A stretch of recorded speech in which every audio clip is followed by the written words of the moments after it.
بسم اللہ الرحمن الرحیم۔ السلام علیکم ورحمۃ اللہ وبرکاتہ۔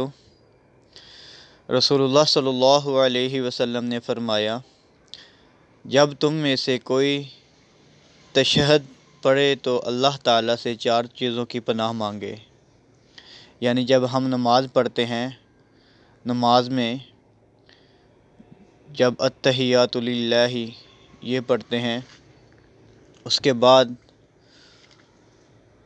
یہ دعا پڑھنی چاہیے: اللہم انی اعوذ بک من عذاب جہنم ومن عذاب القبر ومن فتنة المحیا والممات ومن شر فتنة المسیح الدجال۔ اس دعا کا ترجمہ یہ ہے: اے اللہ، میں تجھ سے جہنم کے عذاب اور قبر کے عذاب اور زندگی اور موت کے فتنے اور مسیح دجال کے فتنے سے پناہ مانگتا ہوں۔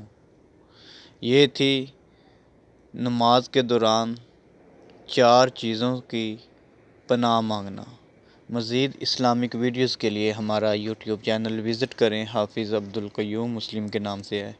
جزاک اللہ خیرہ۔ السلام علیکم ورحمۃ اللہ وبرکاتہ۔